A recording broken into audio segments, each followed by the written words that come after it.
안녕하세요. 다이버스 프리다이빙의 송용섭 강사입니다. 이번 영상에서는 프리다이빙 초급 이론 중 기초 생리학에 관해 말씀드리려고 해요. 기초 생리학을 알아둬야 하는 이유는 다이빙을 할 때 우리 몸이 어떤 원리로 어떻게 반응하는지 알아둬야 육체적, 정신적인 측면에 대해 이해하고 더 나은 다이빙, 안전한 다이빙을 하는 데 도움이 되기 때문입니다. 호흡은 숨을 들이쉬고 내쉬는 것을 뜻하는데요. 프리다이빙에서는 주로 입으로 호흡을 하게 됩니다. 코와 입을 통해 공기를 들이쉬면 입을 지나 기관, 기관지, 그리고 폐포의 순서대로 우리 몸 안으로 이동하게 됩니다. 호흡을 통해 이동하는 대표적인 두 가지 기체는 산소와 이산화탄소가 있습니다. 폐포에서는 산소의 흡수와 초과된 이산화탄소를 배출하는 기체 교환이 이루어집니다. 몸에서는 산소를 소비해서 보고, 듣고, 말하고, 느끼는 모든 활동을 하고 몸 안에서 일어나는 거의 모든 동작은 노폐물인 이산화탄소를 생성하게 되는데요. 그럼 날숨을 통해 일정량의 이산화탄소를 배출하게 됩니다. 우리 몸 안에서 이동할 때 산소는 주로 혈액 안에 적혈구에 있는 헤모글로빈이라는 단백질에 결합하여 이동하고 이산화탄소는 혈장에 녹아서 운반이 됩니다. 이번엔 호흡에 사용되는 근육에 대해 알아보겠습니다. 호흡을 하는데 주로 사용되는 근육은 횡격막입니다. 이 근육은 폐로 숨을 들이쉬면서 아래쪽으로 수축하여 복부가 부풀어 오르는 것처럼 보이는데 이것을 복식호흡이라고 합니다. 호흡을 할 때 가슴만 부풀어 오르는 흉식호흡보단 횡격막이 아래로 수축하면서 폐가 커질 수 있는 공간이 커진다면 산소를 더 많이 저장할 수 있겠죠? 물론 아랫배가 부풀어 오른다고 해서 실제 공기가 배로 들어가진 않습니다. 다음으로 늑간근과 호흡 보조근이 있습니다. 늑간근은 갈비뼈 사이에 있는 근육, 호흡 보조근은 호흡을 할 때 도움을 주는 주변 근육이라고 생각하시면 됩니다. 훈련을 통해서 이 두 가지 근육의 더 나은 사용법을 익히고 유연성과 활동 범위가 늘어나면 더 많은 산소를 폐에 저장할 수 있습니다. 다이빙에서 날숨은 무의식적, 들숨은 의식적이다 라고 표현하는데요. 날숨은 몸을 힘을 빼는 이완에 의해 자연스럽게 이루어지고 들숨은 의식적인 동작으로 이루어지기 때문에 효율적인 들숨 방법, 최종 호흡을 익히는 것이 굉장히 중요합니다.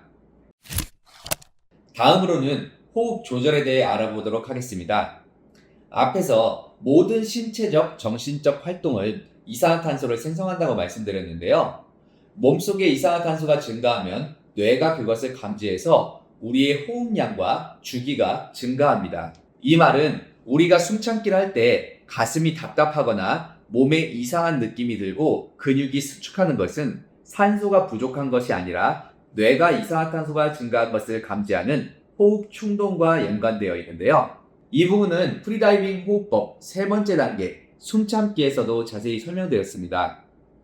여러 번 강조하는 이유는 결론적으로 이 호흡 주기를 이해하고 숨참기를 할 때 몸이 육체적, 정신적 불편함을 겪는 것은 산소가 부족한 것이 아니라 이산화탄소가 배출되지 않아 일어나는 것이기 때문에 우리는 반복적으로 훈련을 통해 적응하고 극복하여 더 숨을 오래 참을 수 있게 된다는 뜻입니다. 마지막으로 초과호흡에 대한 설명을 하겠습니다. 초과호흡이란 숨을 깊게 들이마셨다가 깊게 내쉬는 것을 반복하는 것인데요. 초과호흡을 반복하면 이산화탄소가 평소보다 많이 배출되어 몸속의 이산화탄소 농도가 낮아지는데 다이빙에서는 이 상태를 초과호흡 상태라고 표현합니다. 한번 크게 호흡을 한다고 해서 바로 초과호흡 상태가 되진 않지만 만약에 반복적인 큰 호흡으로 초과호흡 상태가 된다면 위험할 수 있습니다. 그 이유는 초과호흡을 한다고 해서 우리 몸의 산소는 증가하지 않지만 이산화탄소 농도가 감소하기 때문에 앞에서 설명드린 호흡 충동의 신호가 지연되거나 약해지고 몸이 산소가 부족한 위험한 상태가 되더라도 평소보다 잘 느끼지 못할 수 있기 때문입니다. 초과호흡 상태가 되지 않기 위해서는 그 증상에 대해 알고 있어야 합니다. 초과호흡의 증상은 병적 쾌감, 손발이 아림, 어지럽고 쓰러질 것 같은 현기증, 입 주변이 저림, 입안의 금속성 비린맛, 양손의 반마비 상태 등이 느껴질 수 있다고 하는데 사실 이 모든 증상을 기억하고 느끼기는 어렵습니다.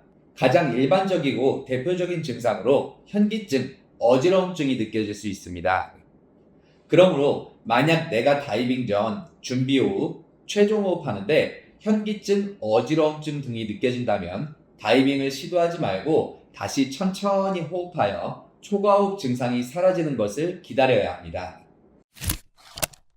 이렇게 기초 생리학에 대해서 설명을 드렸는데요. 궁금하신 점이 있으시다면 댓글로 남겨주시고요. 그럼 다음 이론 수업으로 찾아뵙겠습니다. 다이버스 프리다이빙의 송용석 강사였습니다.